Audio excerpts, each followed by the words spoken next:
ठीक है सर, सामने देखेंगे सब लोग। इस यूनिट का नाम क्या चल रहा था? पब्लिक फाइनेंस तो चैप्टर का नाम है, यूनिट का नाम है फिस्कल फंक्शंस। असली में वो जो यूनिट का नाम था फिस्कल फंक्शंस, फिस्कल फंक्शंस क्या होते हैं सर? Economic functions. गवर्नमेंट को भी क्या परफॉर्म करना चाहिए? इकोनॉमिक फंक्शंस परफॉर्म करना चाहिए। कौन सी गवर्नमेंट की बात चल रही है? मतलब समझो, मतलब ये चैप्टर सभी उसी के हिसाब से बनाया गया है ना। तो सर गवर्नमेंट को भी इकोनॉमिक फंक्शंस परफॉर्म करने चाहिए। इस चैप्टर में आपको मैंने बताया कि इकोनॉमिक फंक्शंस या फिस्कल फंक्शंस कितने होते हैं? 3। तो उनको 3 में बांटा गया है। गवर्नमेंट को 3 रोल प्ले करने चाहिए। कौन कौन से? रिसोर्स एलोकेशन, इनकम का रीडिस्ट्रीब्यूशन, मैक्रो इकोनॉमिक स्टेबलाइजेशन। ठीक है, तो मेरे ख्याल से शायद तुम्हारे बैच में, थर्ड वाले बैच में स्टेबलाइजेशन नहीं हुआ था ना आज? वो हो गया था क्या रीडिस्ट्रीब्यूशन? चलो, तो तुम्हारा एक ही रह गया, बाकी दोनों बैचेस में मेरे तीनों फंक्शंस हो चुके हैं। कोई दिक्कत नहीं है, इसमें कोई फर्क नहीं पड़ेगा उससे। ठीक है, तो आज जो टॉपिक स्टार्ट कर रहा हूं ये वाला पूरा फिनिश हो जाएगा चैप्टर, इससे यूनिट खत्म हो जाएगी। तो देखो सब लोग, देखो बेटा, इंटर गवर्नमेंटल ट्रांसफर्स।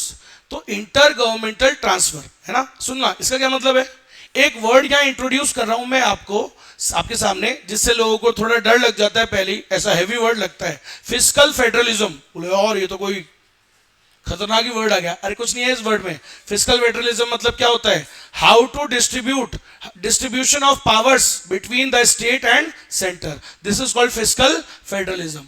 समझ रहे हो? फिस्कल फेडरलिज्म क्या होता है सर? कैसे पावर्स बटेंगी, कैसे पावर्स बटेंगी, रेवेन्यू बटेगा between the various levels of government. Centre की कितनी पावर्स होगी, स्टेट की कितनी पावर्स होगी, लोकल गवर्नमेंट की कितनी पावर्स होगी। गवर्नमेंट के 3 लेवल्स होते हैं ना sir, central state, central government, state government और लोकल गवर्नमेंट, म्युनिसिपल बॉडी, नगर निगम वगैरह सुना होगा तुमने, तो वो सब होता है। तो कैसे पावर्स बढ़ती हैं उसी को फिस्कल फेडरलिज्म कहते हैं। तो fiscal federalism involves intergovernmental transfers, कैसे गवर्नमेंट में बटेगी चीजें, कैसे रेवेन्यू की शेयरिंग होगी, ये सब उसमें बात करी जाती है इसके अंदर। एक और बात सुनना बेटा, जो स्टेट्स होती हैं, राज्य सरकारें जो होती हैं, they often rely on central government for necessary revenues due to limited income sources. Central government के पास पैसा ज्यादा होता है, स्टेट गवर्नमेंट के पास कमाई के साधन थोड़े कम होते हैं और खर्चे होते हैं ज्यादा। सोचो, पूरी राज्य को चलाना है, खर्चे हैं ज्यादा, expenditure, and sources of revenue are very less. तो वो किस पे निर्भर होते हैं अपने कमाई के लिए? सेंट्रल गवर्नमेंट पे। जैसे एक बच्चा अपने माँ बाप पे निर्भर करता है फाइनेंशियल रिसोर्सेज के लिए, वैसे ही स्टेट गवर्नमेंट सेंट्रल गवर्नमेंट पे निर्भर करती है रिसोर्स, क्योंकि उसके लिए उसकी कमाई इतनी ज्यादा नहीं है, उसके पास इतने साधन। सही है? और सुनिएगा,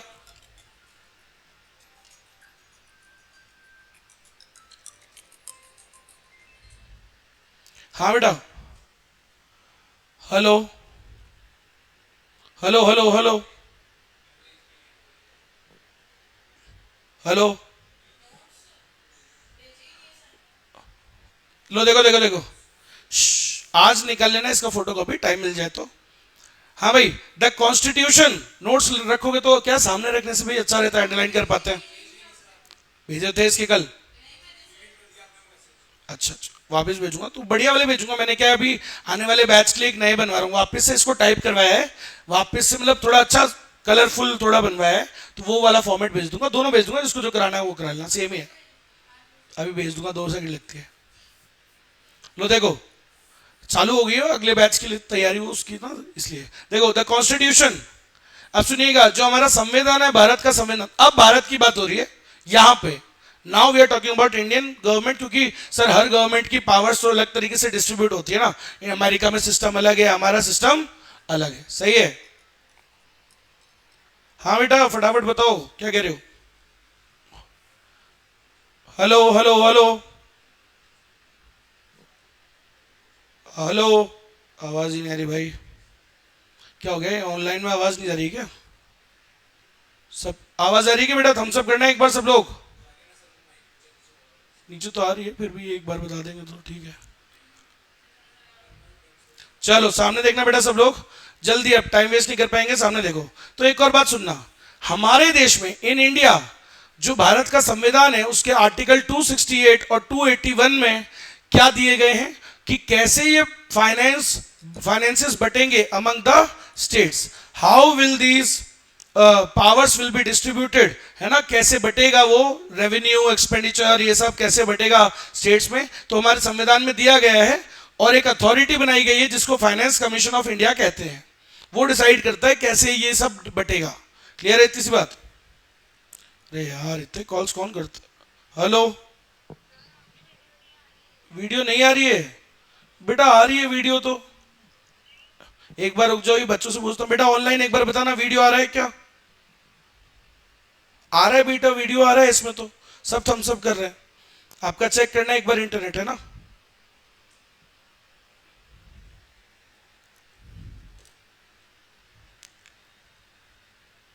अब एक बार फोन बंद करना पड़ेगा भैया। क्योंकि क्या होता है, ये वाला काम नहीं हो पाएगा ना, फिर वो रिकॉर्ड भी नहीं हो पाएगा, कंप्लीट नहीं हो पाएगा, टॉपिक जो हमारा गोल है कंप्लीट नहीं हो पाएगा। ठीक है चलिए, हाँ बोल बेटा, वीवो जल्दी बोलो बेटा, अनम्यूट ही है, बोल बेटा।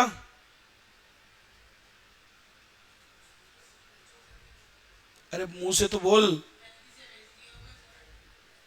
लो चलो देखो रे भाई, देखो तो सुनिएगा सब लोग, तो कैसे बटेगी पावर्स कौन बताता है?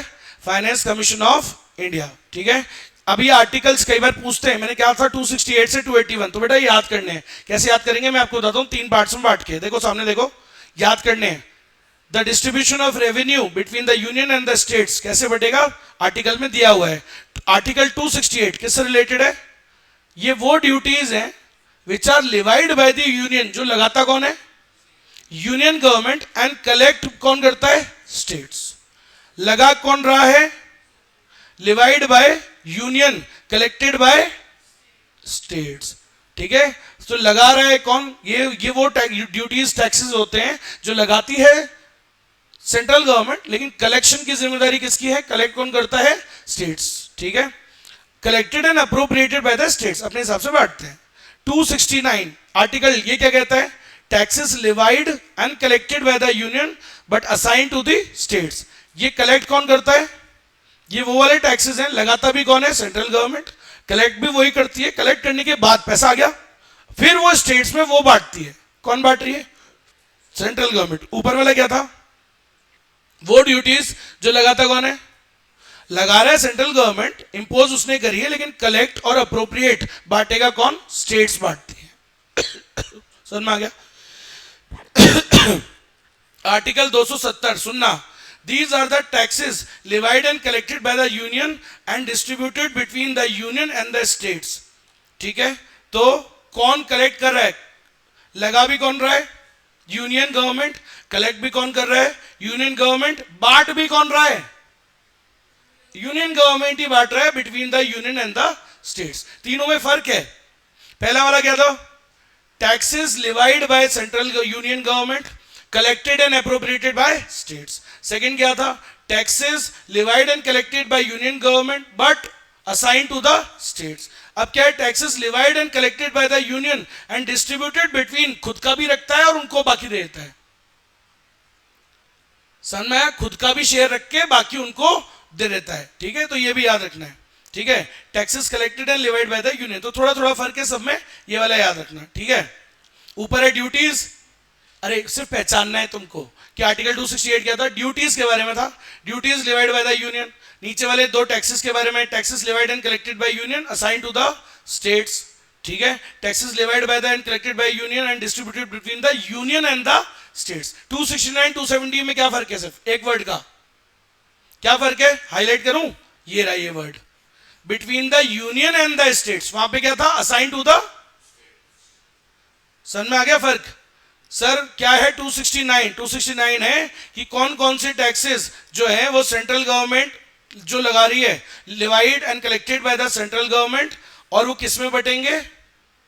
It is distributed between the state, सिर्फ राज्यों में बटेंगे। और ये 70 किसके बारे में? 270 ये है वो टैक्सेस जो लगाएगा भी कौन? सेंट्रल गवर्नमेंट, कलेक्ट भी वही करती है, फिर वो बांटती है between the union and the states. समझ में आ गया? खुद का भी रखती है, बाकी का बांट देती है, ऐसा। तो एक यूनियन वर्ड लगा गया पहचानने के लिए आपको। ठीक है, तो चाहो तो ऐसे शॉर्ट फॉर्म बना दूं, यूनियन एंड स्टेट्स। ये क्या था? Only about states. और वो क्या था? Levied by union, collected and appropriated by states. वो तो अलग ही हो गया, ड्यूटीज के बारे में वो तो वैसे भी। अच्छा, तो ये तीन अलग करके पढ़ना, ये तीन का ग्रुप हो गया। अब हटा दो इसको। अब 277, 271, 275 ये किसके बारे में? Surcharge on certain duties and taxes for the purposes of the union. ये वो सरचार्ज है जो कुछ बिजनेसेस पे लगाया जाता है, ड्यूटीज पे ड्यूटीज लगाई जाती हैं। किसने, कौन लगा रहा है? यूनियन। सरचार्ज बाय यूनियन, इतना याद रखना। यूनियन गवर्नमेंट क्या लगाती है? सरचार्ज। सरचार्ज क्या होता है? वैसे तो आप इंटरमीडिएट में जब टैक्स पढ़ोगे तो पता लगेगा, लेकिन फिर भी सरचार्ज का मतलब होता है एडिशनल टैक्स ऑन एनीथिंग। अब आप वो बहुत अमीर भाई साहब, बहुत ज्यादा ही, तो आपके ऊपर भाई देखो हाईएस्ट रेट भी लगेगी, प्लस थोड़ा और सरचार्ज भी लगा देगी सरकार कि ले भाई लाओ सरकार थोड़ा सरचार्ज भी दे दो, एडिशनल टैक्स भी दे दो। तो ये किसका होता है? 271, 271 सेक्शन किसका होता है? सरचार्ज का होता है ये आर्टिकल, ऐसे याद रखना। 275 किसका होता है? Statutory grants in aid from the union to the government. Union government कई मदद करती है, राज्य सरकारों को मदद देती है, 500 करोड़ 600 करोड़ उनको मदद के फॉर्म में देती है। मदद क्या होता है? वापस रीपेमेंट नहीं करना होता, मदद है, वो दे दिया है। अब उत्तराखंड है, उत्तराखंड में यार कई बार मदद कर देती है सरकार। कश्मीर में मान लो 500 करोड़ की मदद कर दी, कभी वो बंगाल में मदद करती, तो ऐसे मदद करती है गवर्नमेंट। स्टैट्यूटरी ग्रांट्स, अच्छा अपनी मर्जी से नहीं करती, किसने कहा हुआ है उनको? संविधान ने। किसने कहा हुआ है? सोचो मोदी जी अपनी इच्छा से, वो जो बंगाल की चीफ मिनिस्टर थी ममता, यार वो तो दुश्मनी में है दोनों, वो देगा क्या उसको मदद? सर मोदी जी नहीं देंगे, ऑब्वियसली नहीं देंगे, लेकिन उनको किसने बोला हुआ है? भैया कुछ स्टैट्यूटरी ग्रांट्स है कंपलसरी जो देनी जरूरी है। किसने कहा है? संविधान ने। संविधान की बात तो माननी पड़ती है। तो याद रखना 275 सेक्शन किसका है? कैसे याद रखोगे? Statutory grants. 271 किसका है? सरचार्ज का है। समझ में आ गई क्या? स्टैट्यूटरी क्या होता है? Compulsory grants. अब सुनना 282 किसका है? Grants for any public purpose, कोई भी पब्लिक पर्पस के लिए। ये स्टैट्यूटरी नहीं है, grants for any public purpose. और 293 क्या है? Loans for any public purpose. ठीक है, तो ऐसे याद रखना बेटा, इसको तोड़ तोड़ के याद रखना, ऐसे दो पार्ट में बांट लेना, याद हो जाएंगे, कोई दिक्कत नहीं है, ऐसे कोई बड़ी बात नहीं है, याद करना। समझ में आ गई मेरी बात? तो 268, 269, 70 किससे रिलेटेड है? ड्यूटीज, टैक्सेस, कौन कौन क्या लगाएगा, वो सारी बातें हैं। फिर 275, 271, 275 किस बारे में? 271 सरचार्ज जो यूनियन गवर्नमेंट लगाती है, और 275 क्या है? स्टैट्यूटरी ग्रांट्स के बारे में है। फिर 282, 293, 282 किस बारे में? Grants for any public purpose, और 293 loans for any public purpose. That's, ऐसे याद रखना है। क्वेश्चन आता है बेटा? चलो क्वेश्चन आएगा, सर पावर्स कैसे बटेगी? संविधान के कौन से सेक्शंस में दिया गया है? 68 से लेके 81। ठीक है, चलो अब सुनिएगा, अब और यही टॉपिक आगे बढ़ रहा है। अब क्या वर्ड है सर? वर्ड आ गया फिस्कल फेडरलिज्म। क्या होता है फिस्कल फेडरलिज्म? अरे बताया था ना, how the powers between, how the powers will be distributed, how the functions, how the financial relations between the different levels of the government. Government के जो डिफरेंट लेवल्स होते हैं, कैसे उनमें पावर्स बटेगी, फंक्शंस बटेंगे, रेवेन्यू बटेगा, है ना। How the economic things, economic powers, financial work will be distributed. किसका क्या काम रहेगा, कौन क्या खर्चे करेगा, रेवेन्यू कैसे बटेगा, तीनों में ये सारी बातें यहाँ पर हम पढ़ने वाले हैं। तो फिस्कल फेडरलिज्म इसी के बारे में होता है, बंटवारा कैसे होगा, किसका? इकोनॉमिक पावर्स का, इकोनॉमिक कामों का, इकोनॉमिक फंक्शंस का। समझ में आ गई मेरी बात? How the functions and financial relations, मतलब revenues will be distributed between various levels of the government. तो सर ये कहां दिया गया है, कैसे होगा? संविधान के आर्टिकल 280 में, article 280 of the Indian constitution, संविधान है, इंडियन कॉन्स्टिट्यूशन है, उसका जो आर्टिकल 280 है, वहां क्या लिखा हुआ है? वहां लिखा हुआ है कि इस देश के अंदर एक क्या बनाई जाएगी। उस आर्टिकल में क्या लिखा हुआ है? ये कि इस देश में क्या बना हुआ, एक फाइनेंस कमीशन, जो क्या काम करेगी, क्या काम करेगी? डिसाइड करेगी for the assessment of the finances of the union and states. वही निकालेगी कि कितना पैसा इन्होंने कमाया, वही फाइंड आउट करेगी, वही बताएगी, रेकमेंड करेगी टैक्स की शेयरिंग कैसी होगी। आज आपको पता है सेंटर को कितना मिलता है? 41%, स्टेट को कितना मिलता है? 59%। बोलो सर आपको कैसे पता? फाइनेंस कमीशन बताता है। और कौन बताएगा? टैक्स की शेयरिंग कैसे होगी, कौन बताता है? फाइनेंस कमीशन बताता है। समझ रहे हो कैसे प्रिंसिपल्स रहेंगे, टैक्स डिस्ट्रीब्यूशन कैसे होगा स्टेट्स के बीच में, राज्यों में कैसे बैठेगा? सोचो पहले तो सेंटर और स्टेट में कैसे बढ़ेगा, सुनना, देयर आर टू वर्ड्स बेटा, टू वर्ड्स, ढंग से सुनो।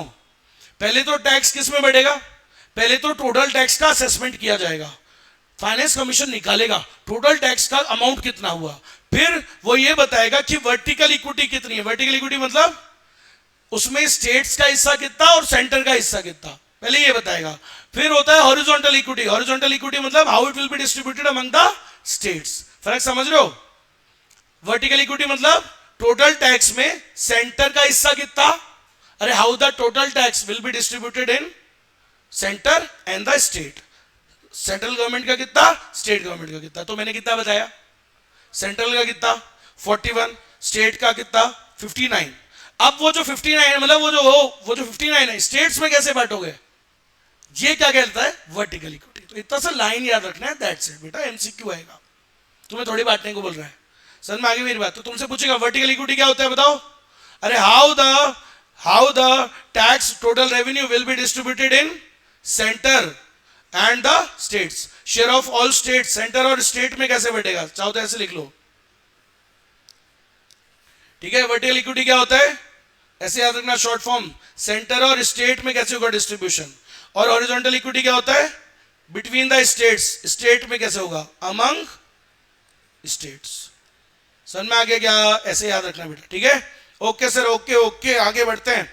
तो फाइनेंस कमीशन ही डिसाइड करता है सब कुछ हमारे देश के अंदर, काम की बातें, टैक्स शेयरिंग कैसे होगी, ग्रांट्स कितनी होगी, कौन से राज्य को कितनी ग्रांट्स देनी है, कौन डिसाइड करता है, फाइनेंस कमीशन। कौन से आर्टिकल ने कहा था संविधान के कि देश में एक फाइनेंस कमीशन बनाओ, किस आर्टिकल ने कहा था, article 280। Article 280 is about establishing the finance commission. वही सब कुछ डिसाइड करता है, वही असेसमेंट करता है कितना टैक्स की कमाई हुई, कैसे बटेगा वो, यूनियन में, स्टेट्स में वर्टिकल इक्विटी कितनी होगी, कितनी हॉरिजॉन्टली इक्विटी होगी, ऐसे करके। समझ में आ गया? चलो अब सुनना सर, इसके आगे बढ़ते हैं। सर जो फाइनेंस कमीशन है वो क्या करता है, पहले टैक्स का अमाउंट निकालता है, he assesses the gross tax revenue. पहले वो क्या निकालेगा, देश का टोटल टैक्स का रेवेन्यू निकालेगा, फिर उसमें से क्या माइनस करेगा, सेस, सरचार्ज, ठीक है। फिर उसमें से क्या, फिर देखो तो याद रखना वो क्या निकालता है कि टैक्स की कितनी कमाई हुई एंड नॉन टैक्स रेवेन्यू कितना हुआ, ठीक है। फिर इन दोनों को निकालता है, फिर इन दोनों से क्या निकालता है, नेट डिविजिबल पूल। ये थ्योरेटिकल पढ़ रहे हैं, बस नाम फॉर्मूला दे दिया आपको। तो क्वेश्चन आ सकता है क्या कि सर नेट डिविजिबल पूल का अमाउंट कौन फाइंड आउट करता है, कौन फाइंड आउट करता है, फाइनेंस कमीशन। कैसे निकालती है, टोटल टैक्स रेवेन्यू निकालेगी। भाई सरकार की कमाई दो प्रकार की होती है ना, एक तो टैक्स वाली और एक नॉन टैक्स वाली। तो पहले टैक्स वाली निकालते हैं, टैक्स वाली में पहले टैक्स का अमाउंट निकालेंगे टोटल, फिर उसमें से क्या माइनस करेंगे, दो आइटम, सेस माइनस कर देंगे, सरचार्ज माइनस कर देंगे, निकल गया, जो बच गया वो टैक्स वाला अमाउंट हो गया। फिर इसके अलावा नॉन टैक्स की कितनी कमाई हुई, तो दोनों को जोड़ देंगे, टोटल टैक्स, टोटल कमाई आ गई ना सरकार की।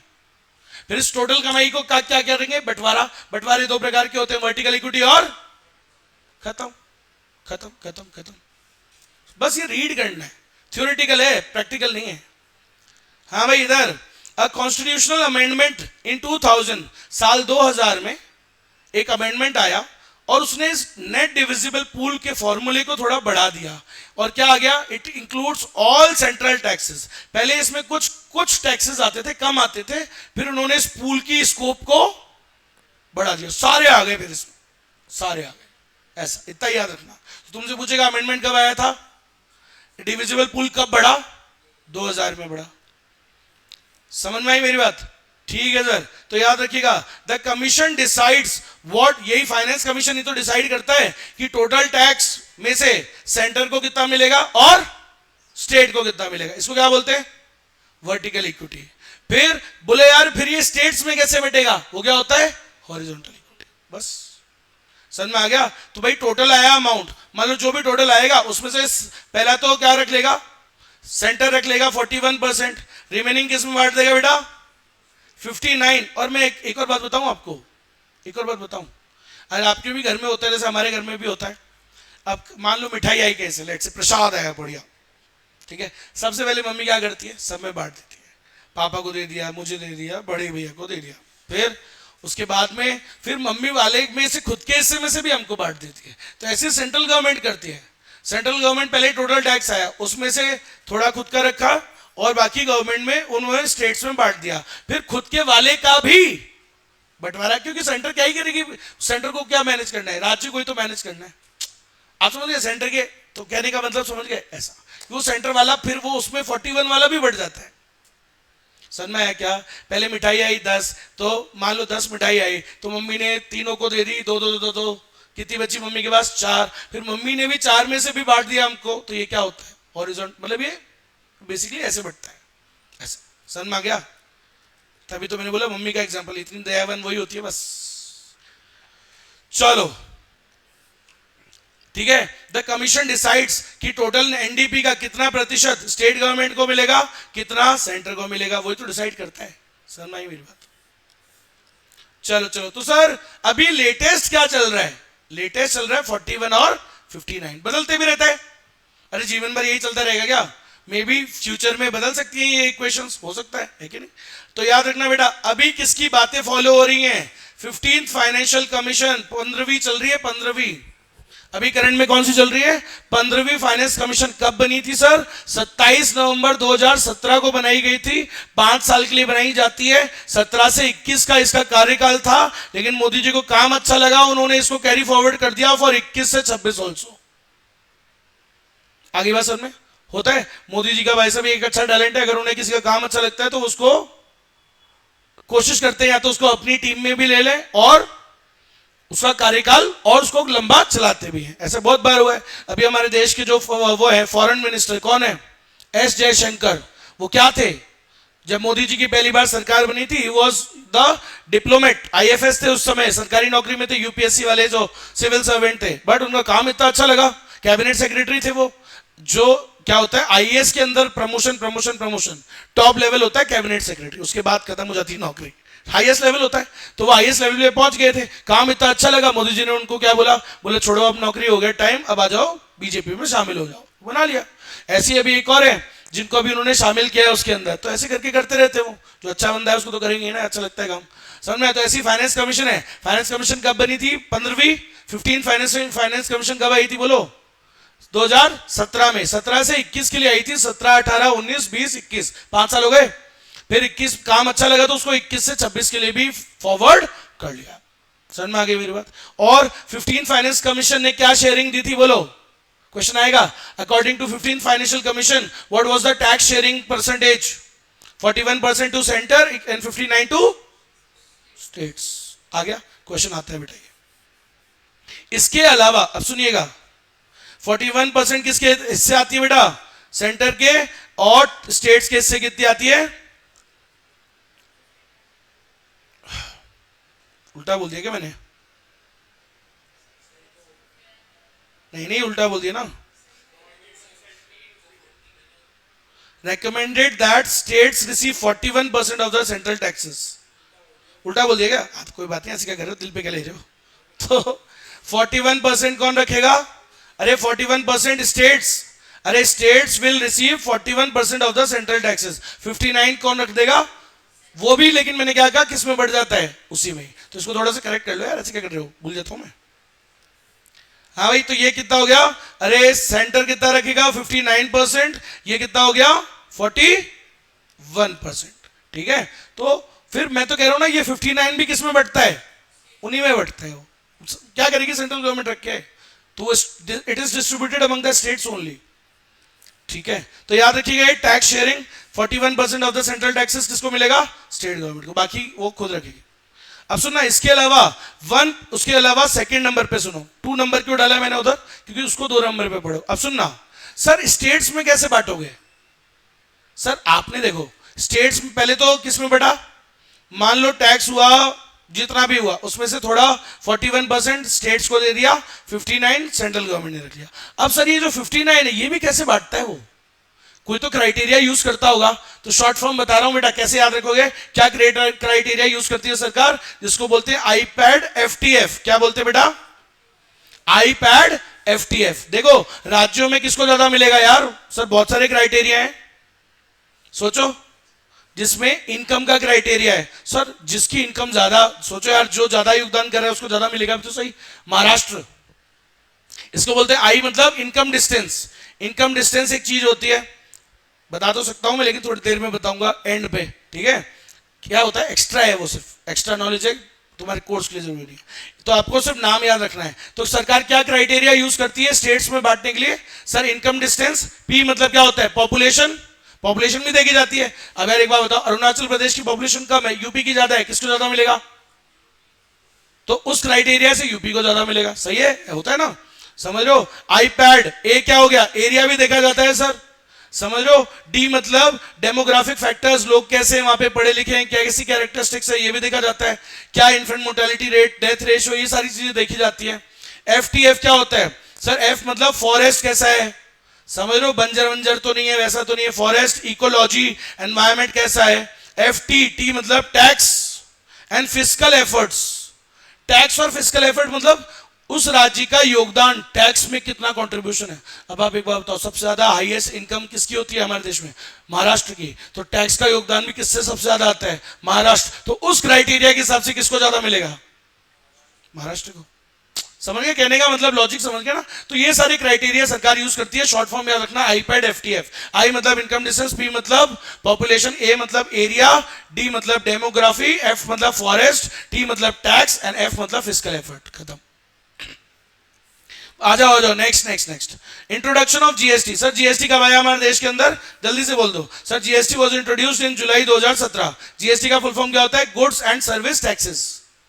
2017 से पहले जब मैं सीए इंटरमीडिएट में था तब पढ़ना बहुत परेशानी की बात थी, टैक्स। क्यों? क्योंकि हमारे टाइम पे एक तो डायरेक्ट टैक्स होता था, इनकम टैक्स, इसके अलावा इनडायरेक्ट टैक्स इतने सारे होते थे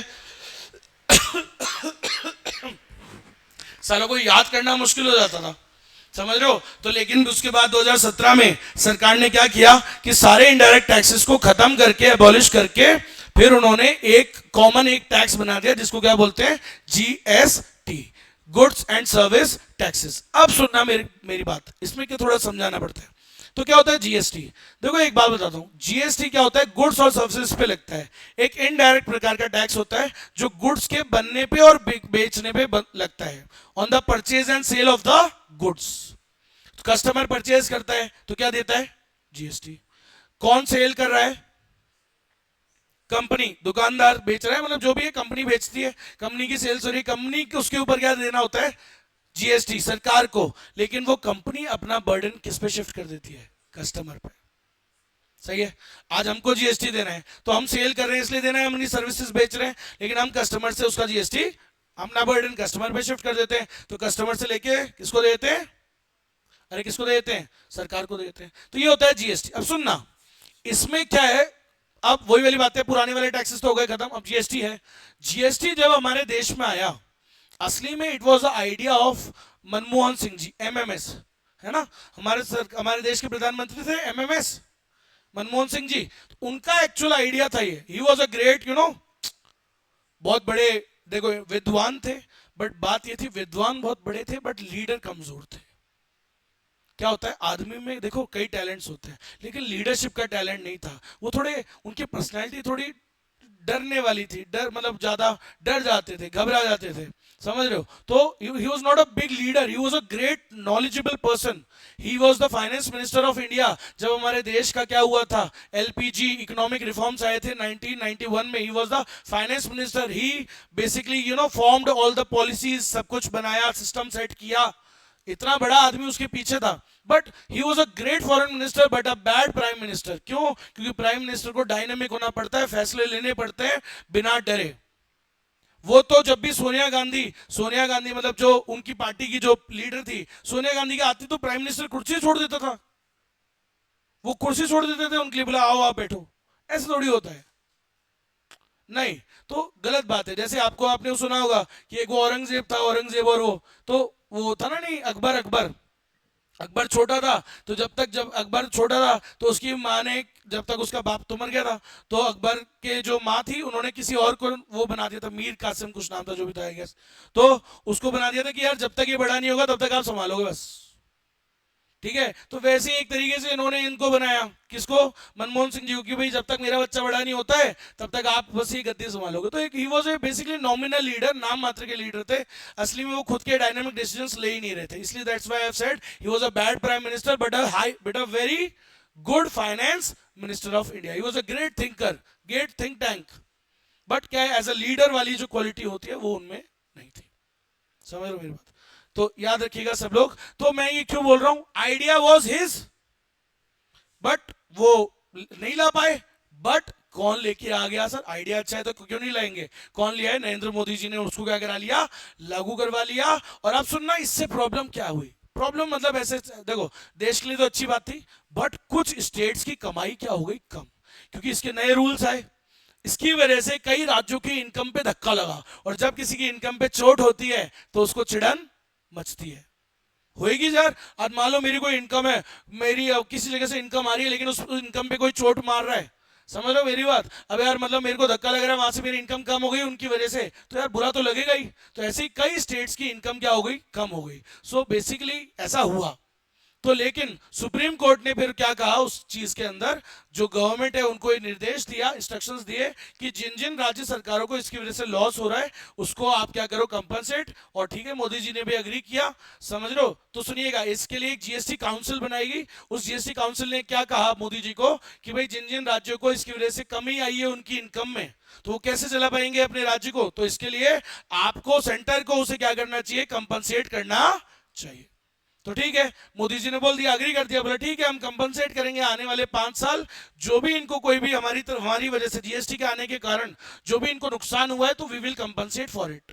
ठीक है क्या, पक्का? चलो तो ये सब बातें बढ़ाता हूं, सामने देखना। जीएसटी कब आया बेटा, सबसे पहले याद रखेंगे, इंट्रोड्यूस इन जुलाई 1 2017, और इसने काफी सिग्निफिकेंटली और बहुत तगड़ा वाला इंपैक्ट किया financial relations between the centre and the states, जिससे कुछ स्टेट्स को क्या हो गई, थोड़ी सी उनकी धोती में क्या लग गई, आग, क्योंकि उसकी इनकम क्या हो गई थी, कम।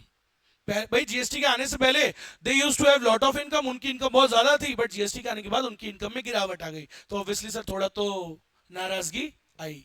सही है, अब सुनना, जीएसटी में क्या हुआ था, सारे इनडायरेक्ट टैक्सेस को अबॉलिश करके, कंसोलिडेट करके एक कॉमन क्या बना दिया, एक यूनिटरी इनडायरेक्ट टैक्स रिजीम बना दिया। आज की डेट में सिर्फ क्या चलता है इनडायरेक्ट टैक्स में, जीएसटी चलता है। अब आप सुनिएगा, तो जीएसटी के लिए फिर क्या हुआ, 3 टाइप के, मतलब जीएसटी में 3 वो होते हैं तरीके। एक होता है सीजीएसटी, जो वो वाला जीएसटी जो कौन कलेक्ट करेगा, लगाएगा, कौन करेगा, सेंट्रल गवर्नमेंट, तो कुछ कमाई उसके पास भी जाती है। एक होता है एसजीएसटी, स्टेट जीएसटी बोलते हैं उस जिसको, उसके अंदर क्या होता है सर, स्टेट गवर्नमेंट के पास भी कुछ जीएसटी का पोर्शन जाता है। एक होता है सर आईजीएसटी। आईजीएसटी क्या होता है, जहां पे क्लियर नहीं होता कि भाई कैसे बंटवारा हो, तो उसका असेसमेंट सेंट्रल गवर्नमेंट करती है, फिर बाट में दोनों में बांट लेती है। भाई कई चीजें होती हैं, जैसे मान लो आपने कुछ ऑनलाइन मंगाया, अब मेरे पास आया गुड़गांव से जयपुर, अब सोचो किसका पैसा माना जाएगा ये, तो कुछ वही वाली बात है, कैसे मानोगे, कस्टमर इधर है सेलर उधर है, तो कई जगह, अच्छा उसने बनाने में भी कई अलग अलग जगह से इनपुट्स खरीदे, तो बहुत अलग चक्कर होता है। तो कुछ मैटर्स में कहां क्या लगता है, आईजीएसटी, इंटीग्रेटेड जीएसटी। तो 3 टाइप के जीएसटी होते हैं, याद रखिएगा, सीजीएसटी, एसजीएसटी और आईजीएसटी। समझ में आ गया? चलो अब सुनना, अब अगला ये पॉइंट, सुप्रीम कोर्ट वर्डिक्ट। अब आपको एक और बात बताता हूं, देखो क्या होता है, आज भी कुछ गुड्स हैं जो जीएसटी के परव्यू में आए नहीं, विच आर अदर, जहां पे अभी भी जीएसटी नहीं लग रहा है। तो जैसे पेट्रोलियम, अब सुनना मेरी बात को, सारी चीजों पे सब जीएसटी के अंडर में आ गए, लेकिन पेट्रोलियम अभी भी उसके बाहर है। क्यों? क्योंकि राज्य सरकारों की तगड़ी कमाई होती थी उसमें। अब सुनना, मोदी जी ने क्या बोला, अब आप भी जानते हो 2017 के समय पे क्या होता है, वो भारत का मैप देखा है तुमने, कई बार आती ना वो फोटो कि सब जगह वो भगवा कलर आ गया, लेकिन सब जगह वो आया नहीं था ना, सारे मोदी जी के स्टेट्स नहीं जीते हुए थे ना। अब क्या होते जा रहा है, धीरे धीरे सारी स्टेट्स में किसका कैप्चर होते जा रहा है, मोदी जी का। थोड़ा साउथ सदर्न पार्ट को थोड़ा छोड़ दोगे, थोड़ा नॉर्थ ईस्टर्न पार्ट को छोड़ दोगे, तो other parts of India they have captured basically BJP government. अब सुनना, तो कुछ स्टेट्स अभी भी उसके हिस्से में नहीं थे। अब क्या होता है, तो मोदी जी ने स्टार्टिंग में कोशिश करी कि उन पे थोड़ा प्रेशर बना के उनको भी मनवा लें इस बात के लिए कि वो पेट्रोलियम किसके अंडर में आ जाए, जीएसटी के अंडर में। आज तक पेट्रोलियम नहीं आया, इसलिए क्या होता है हर स्टेट में पेट्रोल की रेट्स क्या है, अलग। देख लो आप, राजस्थान में अलग है, यूपी में अलग है, महाराष्ट्र में पेट्रोल का रेट अलग है, दिल्ली में अलग है, ऐसे सब राज्यों में अलग अलग अलग होता है। क्यों सर, बोलो। आज पार्ले जी का पैकेट जयपुर में भी 5 रुपए का है, मुंबई में 5 रुपए का है, दिल्ली में भी 5 रुपए का है। समझ रहे हो मेरी बात? लेकिन ये क्यों महंगी, ये क्यों अलग है? क्योंकि ये जीएसटी में अभी तक नहीं आया। तो मोदी जी ने कोशिश करी, देखो जो बीजेपी वाले राज्य थे वो तो मान गए थे, ऑब्वियसली मानेंगे ही मोदी की बात, लेकिन जो 2-3 राज्य थे जो बीजेपी के नहीं थे वो मान नहीं रहे थे। तो सुप्रीम कोर्ट ने, अब सुनो इसके ऊपर क्या वर्डिक्ट दिया, अपना क्या उन्होंने फैसला सुनाया। सुप्रीम कोर्ट ने बोला मोदी जी जीएसटी आने के बाद आप कोई भी स्टेट को प्रेशराइज नहीं कर सकते हो, उनकी इच्छा होगी, अगर वो आपकी बात माने या नहीं माने, आपकी बात जो जीएसटी काउंसिल की बातें हैं वो उनके ऊपर बाइंडिंग नहीं होगी, उनकी खुद की इच्छा है, they can take independent decision, आप उन पे प्रेशर नहीं डालोगे, बिल्कुल भी प्रेशर नहीं डालोगे, वो अपनी मर्जी के मालिक हैं, उनकी इच्छा होगी तो वो आपकी बात मानेंगे, नहीं तो नहीं मानेंगे। क्लियर है क्या? The GST council recommendations are not binding on the states. मतलब फ्रीडम दे दी राज्य सरकारों को सुप्रीम कोर्ट ने कि तुम्हें टेंशन डरने की जरूरत नहीं है, मोदी जी से जीएसटी काउंसिल की बातें मानने की जरूरत नहीं है, तुम्हारी इच्छा हो तो मानो बट कोई कंपल्शन नहीं है। सो सेंट्रल जो सुप्रीम कोर्ट है उसने इक्वल पावर्स दे दी किसको, स्टेट गवर्नमेंट को, कि भाई सेंट्रल गवर्नमेंट की बातों से प्रेशराइज होने की जरूरत नहीं है जीएसटी मैटर्स के अंदर, आपके पास भी इक्वल पावर्स है, आप अपने हिसाब से फैसला करो। समझ में आ गई मेरी बातें? बेटा क्वेश्चन पूछेंगे, अब सुनो बस खत्म होने वाला है, खत्म होने वाला है बेटा, बस 10 मिनट 15 मिनट और 10-12 मिनट। जीएसटी कॉम्पनसेशन, मैंने क्या बोला था सर, जीएसटी के आने से कई राज्यों की इनकम पे आघात पहुंचा, आघात मतलब सिग्निफिकेंट इंपैक्ट, उनकी इनकम कम हो गई सर, तो जिसकी वजह से वो हो गए नाराज। तो सर सिंपल सी बात है, मोदी जी ने क्या बोला, देखो सबको खुश रखना जरूरी है, मोदी जी ने बोला देखो जो भी तुमको लॉस हुआ है ना जीएसटी के आने की वजह से, तुम्हारी जो पहले ज्यादा इनकम हुआ करती थी लेकिन अब कम हो रही है, टेंशन मत लो, हम उसके लिए तुमको क्या करेंगे, आने वाले 5 साल कंपनसेट करेंगे, 2017 से 2022 तक, टेंशन मत लो, हम तुमको क्या करेंगे, कंपनसेट करेंगे, ठीक है।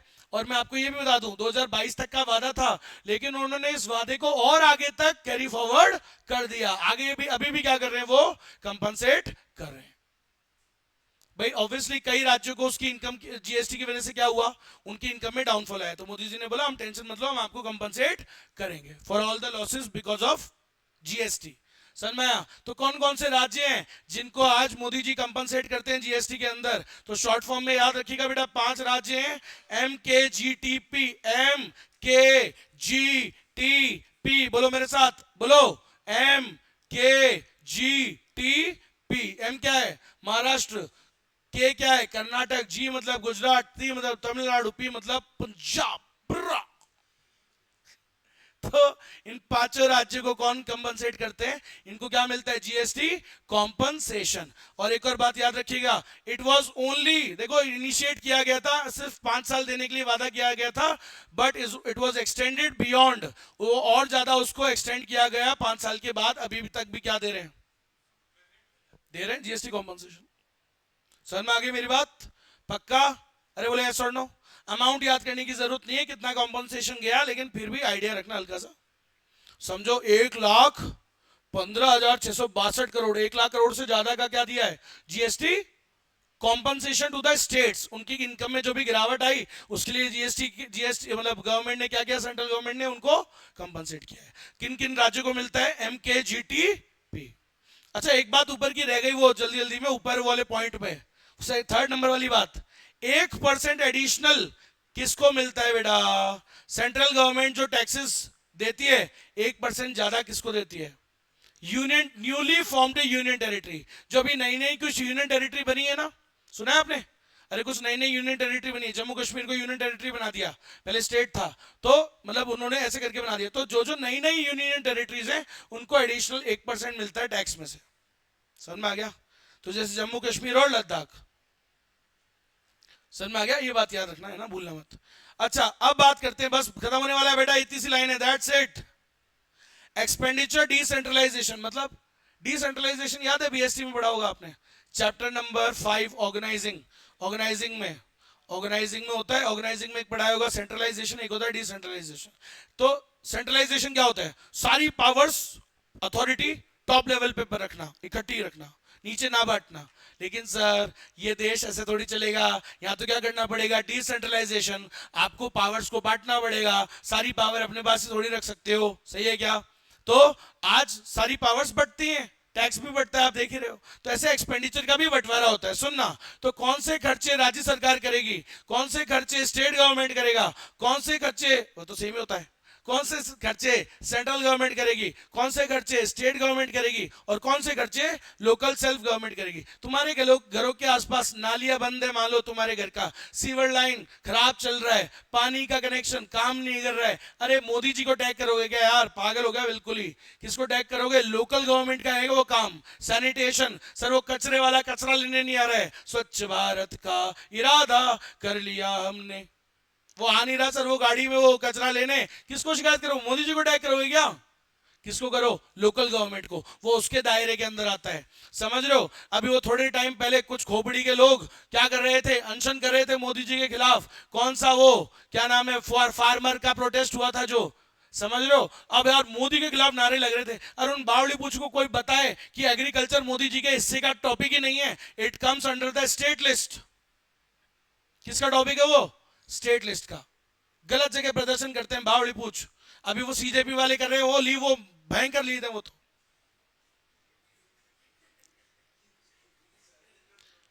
असली में क्या होता है आपको बताता हूं। अगर सच्ची में ये देशभक्त होते ना, तो ये अलग टाइप के होते। ये वो नहीं है बेटा, ये वो पॉलिटिकली ड्रिवन लोग होते हैं जिनको कई बाहर से पैसा आता है काय के लिए? देश का एनवायरनमेंट बिगाड़ने के लिए। ऊपर से दिखाते हैं कि हम नेशनल इश्यूज के लिए लड़ रहे हैं, शाम को देखो जाके पार्टी होती है। मैं आपको मेरे कहने पे मजाक नहीं कर रहा, अगर विश्वास करते हो मेरे पे, जाके देखना आप, शाम को पार्टियां चलती है वहां पे, समझ लो। Fact, this is a fact. जो फार्मर्स का प्रोटेस्ट हुआ था, आप विश्वास करो भाई साहब, कॉन्सर्ट हो रहे हैं उधर, कॉन्सर्ट हो रहे थे, कुछ बॉलीवुड सेलिब्रिटीज भी उनका पार्ट होते हैं, समझ रहे हो? जो देश के अंदर क्या होता है, पीस को थोड़ा अफेक्ट करने की कोशिश करते हैं। अगर आपके डंग के मुद्दे आप रखो सरकार के सामने, देशवासियों के सामने रखो, बट एक तरीके से होता है, समझ रहे हो मेरी बात? तो वही है। जब वहां हुआ था ना, क्या नाम है, आपको ये बता दूं, ये अभी की बात नहीं है, जब वो नेपाल में जो हुआ, नेपाल का सुना था आपने? नेपाल में भी जो यूथ है उन्होंने ऐसे करा, उसी टाइम अगले ही दिन खबर आ गई कि बोलो यार ऐसे कुछ, चलो इंडिया में भी करते हैं। तब से प्लानिंग चालू हो गई कि इंडिया में भी माहौल बिगाड़ना है, समझ में? मैं ये नहीं बोल रहा हूं कि गवर्नमेंट गलत नहीं है, कुछ मुद्दों पे गलत है, बिल्कुल गलत है, कुछ पॉइंट्स बिल्कुल सही हैं कि ये क्यों हो रहे हैं, पेपर लीक और ये सब कंट्रोल करना जरूरी है, नहीं होने चाहिए सर, बहुत सारे बच्चों का भविष्य जुड़ा हुआ होता है, बिल्कुल करेक्ट बात है। लेकिन इन गधों से प्रोटेस्ट मत करवाओ, ये इनके बस की कुछ नहीं है। ये असली में वो यूथ लीडर्स नहीं है, ये सब तुम्हारे जैसे नहीं है, ये यंग जनरेशन वाले नहीं है, ये सब वो है भाई साहब जो politically influence, politically funded by out of India. इनको फंड किया जाता है कि देश के अंदर माहौल खराब किया जाए, समझ रहे हो? वो होता है। तो चलो आप समझ गए कहने का मतलब। तो सर क्या होते हैं? सर खर्चे भी तीन प्रकार के होते हैं, तीनों में बंटते हैं, सबको सारे खर्चे नहीं करने पड़ते। आपने सुना होगा बचपन में कहीं ना कहीं आपके सिविक्स में आता है, समझ लो कि खर्चे भी तीन प्रकार में बढ़ते हैं। एक होता है स्टेट लिस्ट, एक होता है क्या बोलते हैं कॉन्करेंट लिस्ट, एक होता है आपका स्टेट वाला लिस्ट, सेंटर वाला लिस्ट, यूनियन लिस्ट भी बोलते हैं उसको, सेंटर यूनियन एक ही बात है। तो एक होता है यूनियन लिस्ट, नाम याद रखिएगा, यूनियन, स्टेट, और एक होता है कॉन्करेंट। कॉन्करेंट लिस्ट में क्या होता है सर? वो खर्चे जहां पे दोनों का मिक्स कंट्रीब्यूशन होता है, ठीक है, जहां पे थोड़े खर्चे सेंट्रल भी करेगा, थोड़े स्टेट भी करेगा, तो C+S दोनों होता है, वो होता है कॉन्करेंट लिस्ट। यूनियन लिस्ट क्या होते हैं? वो खर्चे जो कौन करेगा? सिर्फ यूनियन गवर्नमेंट। स्टेट लिस्ट में क्या आता है? वो खर्चे जो सिर्फ कौन करेगा? सिर्फ स्टेट गवर्नमेंट। और जो दोनों मिलके करेंगे उसे बोलते हैं कॉन्करेंट लिस्ट। सर ऐसे कौन कौन से आइटम्स होते हैं? सुनो बेटा, सेंट्रल गवर्नमेंट वाले कौन से हैं जिसमें सिर्फ सेंट्रल गवर्नमेंट करता है खर्चे? डिफेंस, आर्मी भी खर्चा कौन करेगा? State government. किसके अंडर में आता है वो? सेंट्रल यूनियन लिस्ट का टॉपिक है वो। फॉरेन अफेयर्स समझ लो कौन करेगा? यूनियन लिस्ट का टॉपिक है। Foreign trade, export import decide करना कौन करेगा? इंपोर्ट एक्सपोर्ट में कोई प्रॉब्लम है बिजनेस में तो करो आप सेंट्रल गवर्नमेंट, मोदी को टैग करो आप, समझ लो। फाइनेंस मिनिस्ट्री तो आप मोदी को टैक्स करो। टैक्स का कोई इशू है, क्योंकि टैक्स में तो कौन को, ताई जी को किसने बनाया, मोदी जी ने बनाया ना, करो टैक्स के लिए, उनको कोई दिक्कत नहीं है।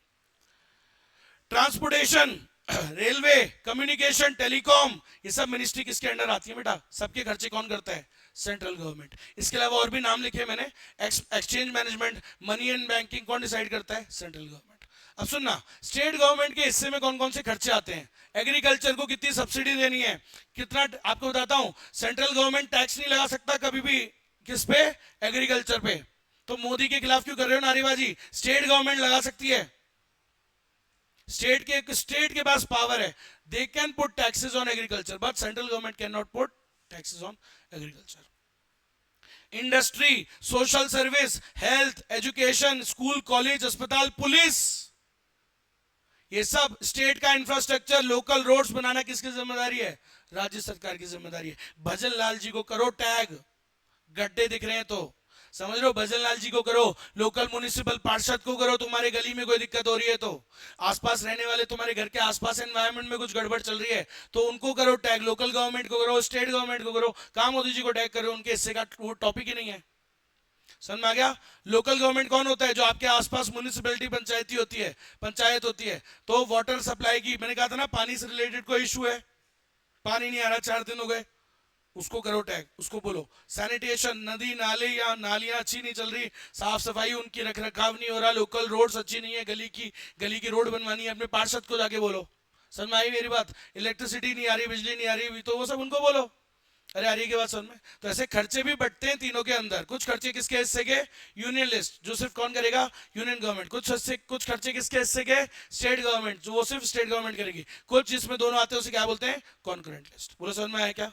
लास्ट टॉपिक इसका और खत्म, बोरोइंग्स। अब सुनना सर, बोरोइंग तो दोनों को करनी होती है, सेंट्रल गवर्नमेंट को भी कई बार पैसों की जरूरत पड़ती है, बजट में कम पड़ता है सर। ऑब्वियसली हमारे देश में कमाई सरकार की है, कम खर्चे करती है सरकार ज्यादा, विच इज नेसेसरी, जरूरी है, डेवलपिंग कंट्री हमारी, खर्चे ज्यादा ही करने पड़ेंगे, कमाई के साधन कम है तो समझ लो, revenue is less, expenditures are more, तो सेंट्रल गवर्नमेंट को भी खर्चों उधार मांगना पड़ता है, बोरोइंग्स की जरूरत पड़ती है। ऐसी स्टेट गवर्नमेंट को भी बोरोइंग की जरूरत पड़ती है। अब सुनना, जब इनको बोरोइंग की जरूरत पड़ती है तो ये कहां से बोरोइंग करते हैं, वो पढ़ रहे हैं अभी हम, सुनना। तो बस खत्म है इसके बाद। Borrowing bye the central government and state government. सुनना बेटा, एक क्वेश्चन आएगा, बोरोइंग का आर्टिकल कौन सा है, 292 और 293। ये क्वेश्चन आ सकता है, बोरोइंग का आर्टिकल कौन सा है, सेंट्रल गवर्नमेंट और स्टेट गवर्नमेंट कहां से बोरोइंग करेगी, कैसे करेगी, वो कहां दे रखा है संविधान के कौन से आर्टिकल में, 292 एंड 293। समझ में आ गया। अब सुनना, सेंट्रल गवर्नमेंट कितना बोरो कर सकता है, उसकी लिमिट कौन डिसाइड करता होगा, जरा इमेजिन करो, पार्लियामेंट। सही है, मोदी जी की सरकार कितना बोरो कर सकती है, सेंट्रल गवर्नमेंट, कहां डिसाइड होता है, पार्लियामेंट में, लोकसभा राज्यसभा डिसाइड करेगी उसकी लिमिट। अच्छा, आपकी राज्य सरकार, भजन लाल जी की सरकार कितना बोरो कर सकती है, उसकी लिमिट कौन डिसाइड करेगा, लेजिस्लेटिव असेंबली, आपकी विधानसभा। सही है। अब सुनना एक और बात, तो सेंट्रल गवर्नमेंट बोरो कहां तक कर सकती है, with in the limits approved by the parliament. सही बात है। And given guarantees upon the security of consolidated fund of India. Obviously sir, loan लेते हैं तो क्या देना पड़ता है बदले में, लोन लेते हैं तो बदले में कुछ गिरवी रखना पड़ता है ना, तो ये तो गिरवी क्या रखेंगे, गारंटी देते हैं। तो सुनना, सेंट्रल गवर्नमेंट ने मान लो कैसे बोरो किया, विदेश से बोरो किया, गारंटी किसकी जाती है पता है आपको, किसकी जाती है, consolidated fund of India. Consolidated fund of accounts होते हैं, अभी बजट जब पढ़ाऊंगा कल, तो ये सवाल अगर आप मेरे से कल पूछोगे तो बहुत पूछोगे ही नहीं आप, क्योंकि कल मैं ऑलरेडी बता दूंगा। गवर्नमेंट के जो अकाउंट्स होते हैं उसे बोलते हैं पब्लिक अकाउंट्स। पब्लिक अकाउंट में 2 अकाउंट होते हैं, एक होता है कंसोलिडेटेड फंड ऑफ इंडिया, एक होता है कंटिजेंसी रिजर्व ऑफ इंडिया। तो कंसोलिडेटेड फंड जो होता है वो प्राइम मिनिस्टर का फंड होता है। वो फंड किसके कंट्रोल का होता है, समझ में आया, वो उसकी गारंटी दी जाती है। तो याद रखना, सेंट्रल गवर्नमेंट किसकी गारंटी देता है, सेंट्रल गवर्नमेंट जब भी बोरो करता है तो किस अकाउंट की गारंटी दी जाती है, कंसोलिडेटेड फंड ऑफ इंडिया की। और ये वैसे भी किसके कंट्रोल में होता है, आपके पीएम के। एक फंड जो होता है वो राष्ट्रपति के कंट्रोल में होता है। जब भी देश में कोई नेशनल ट्रेजेडी हो जाती है, कोई डिजास्टर हो जाता है, तुरंत उस फंड से पैसा निकल जाता है। समझ गए? इसका मतलब कंसोलिडेटेड फंड ऑफ इंडिया में से खर्चे करने के लिए परमिशन लेनी पड़ती है पार्लियामेंट की, लेकिन कंटिजेंसी रिजर्व वाले में, कंटिजेंसी फंड ऑफ इंडिया में परमिशन लेनी नहीं पड़ती। वहां क्या, एक बार बताओ, तुम्हारे उधर नेचुरल डिजास्टर हो गया, अर्थक्वेक आ गया, कई लोग मर गए, तो क्या वहां से परमिशन लोगे? पार्लियामेंट बिठाओगे? पहले तुरंत पैसा निकालना चाहिए। तो कंटिजेंसी फंड ऑफ इंडिया से जाता है। वो किसके कंट्रोल में होता है?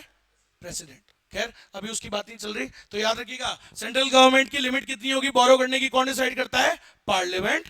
और किसकी गारंटी दी जाती है? कंसोलिडेटेड फंड ऑफ इंडिया की। एक और बात, सर स्टेट गवर्नमेंट कितना बोरो कर सकता है, कहां डिसाइड होता है? कौन डिसाइड करेगा? सर विधानसभा जो है आपकी स्टेट, राज्य की जो स्टेट लेजिस्लेचर है वो डिसाइड करता है। ठीक है, एंड वहां गारंटी किसकी दी जाती है? सुनना, while obtaining the center's consent if indebted to the center for a previous loan। सुनना, मान लो मैं स्टेट गवर्नमेंट हूं, भजनलाल सरकार, मैंने पहले से मोदी जी से क्या ले रखा है? सेंट्रल गवर्नमेंट से लोन, पहले का बकाया है। अब अगर मेरा पहले का ही बकाया चल रहा है और मैं और लेना चाहता हूं एक्स्ट्रा, तो एक्स्ट्रा लेने से पहले किससे परमिशन लेनी पड़ेगी? अभी तक पुराना भी तो नहीं चुकाया, तो सेंट्रल गवर्नमेंट की कंसेंट लेनी पड़ेगी। आगे के बाद समझ में, मान लो भजनलाल सरकार कोई बैंक से लोन ले रही है, उस कितना ले पाएगी, कौन डिसाइड करेगा? विधानसभा। लेकिन वो पहले से ही लोन भी ले रखा है उसने कुछ, तो ऐसे केस के अंदर it has to take consent from the central government also. समझ में आ गया मेरी बात? पक्का? खत्म। तो बेटा ये होता है आपका टॉपिक, फिनिश हो चुका है पूरी 1 यूनिट, बस इतना ही होता है। अब वो इनकम डिस्टेंस वाली बात समझनी है तो बता देता हूं। वो क्या होता है, चलो इसको एंड कर दूं क्या, या बता दो, रिकॉर्ड में ही कर लेते हैं। इनकम डिस्टेंस बस 2 मिनट और बताऊंगा, एक्स्ट्रा बात बता रहा हूं। मैंने ये कहां पढ़ाया था आपको इनकम डिस्टेंस वाली बात? ये यहां पे। सर राज्यों में कैसे बढ़ता है टैक्स? राज्यों के अंदर भाई आपके 29 राज्य, कितने 28 29 राज्य जो भी है, कैसे बढ़ेगा उनमें टैक्स? तो सर कैसे बढ़ेगा? सर उनमें टैक्स शेयरिंग होती है इन क्राइटेरिया पे। कितने क्राइटेरिया? ये तो बहुत सारे हैं, तो इनमें से एक का नाम क्या है? Income distance. बाकी तो नाम आसान है, आप समझ गए होंगे। पॉपुलेशन के हिसाब से बढ़ता है, एरिया के हिसाब से बढ़ता है, फॉरेस्ट टैक्स में कितना आपका योगदान है उस हिसाब से बढ़ता है। ऐसी एक चीज होती है इनकम डिस्टेंस। अब सुनना, इनकम डिस्टेंस का मतलब है कि आपके यहां पे जैसे सबसे ज्यादा हाईएस्ट इनकम कौन से राज्य की है? मान लेते हैं महाराष्ट्र की है, तो महाराष्ट्र की एवरेज इनकम निकाली जाएगी पर पर्सन, कुछ भी नंबर ले लो आप। जैसे मान लो महाराष्ट्र के राज्य की इनकम है 1600 करोड़, हाईएस्ट देश में सबसे ज्यादा किसकी इनकम है? मान लेते हैं, एक एग्जांपल दे रहा हूं बस तुमको, मान लो 1600 करोड़ उसकी इनकम है। अब इसको बेस लेके सबकी इससे डिस्टेंस देखेंगे, डिस्टेंस मतलब डिफरेंस। अब मान लो इसकी 1600 है, यूपी की कितनी है? 1000 करोड़, कितने का डिफरेंस है? डिस्टेंस 600 हो गया। तो इस डिस्टेंस को देखते हुए क्या देते हैं उनको? टैक्स। जिसका डिस्टेंस है कम, मतलब वो इसके करीब है, तो उनको क्या मिलेगा? ज्यादा टैक्स मिलेगा। जो बहुत दूर है, बिहार है, बिहार, अब मान लो बिहार है फॉर एग्जांपल, 200 है उसका, उसको तो क्यों देख रहा है ऐसा? अब मान लो 200 करोड़, सर ये तो बहुत डिस्टेंस हो गया। समझ में आ गई मेरी बात? तो इसको कंपैरेटिवली टैक्स का अमाउंट कम मिलेगा। On the other and Punjab, Punjab तो सर 200 का ही गैप है, तो पंजाब को अच्छा खासा अमाउंट मिलता है, क्योंकि पंजाब की इनकम भी तो ज्यादा है। आई के बाद समझ में? अब आगे मतलब समझ में आया इनकम डिस्टेंस क्या होता है, ये होता है। तो इसी के साथ आपका टॉपिक पूरी पहली वाली क्या खत्म हो चुकी है, यूनिट। लेकिन सिर्फ बैच नंबर 3, सिर्फ बैच नंबर 3 का एक टॉपिक बकाया है, जो है कौन सा? ये स्टेबलाइजेशन वाला, ये स्टेबलाइजेशन, दैट्स इट। 2 फंक्शंस होते हैं, 3 फंक्शन होते हैं, 2 करवा दिए थे, स्टेबलाइजेशन बाकी है। तो अगर आप देख सकते हो, मैंने वीडियो अपलोड करा हुआ है कल का, तो आप देख सकते हो, तो ये देख लेना, कुछ 10-15 मिनट का वीडियो होगा, तो वो कर सकते हो तो कर लो, ताकि अपन बराबर चलते रहें। सिर्फ स्टेबलाइजेशन फंक्शन आज अपलोड कर दूंगा मैं, ठीक है? आज की क्लास जो अपलोड कर दूंगा उसमें आ जाएगा ये। तो अगर आप देख सकते हो सिर्फ ये फंक्शन, 2 तो देख कर ही लिया आपने, एलोकेशन कर लिया, रिडिस्ट्रीब्यूशन कर लिया, अगर ये भी कर लोगे तो बराबर चलते रहोगे, फिर तीनों साथ में कर देंगे। क्यों, अब किसको देखना है? आप तो यहीं थे, फिर देखोगी? आधे में नींद आ रही थी इसलिए। चलो कोई नहीं, कोई बात नहीं, सब समझता हूं।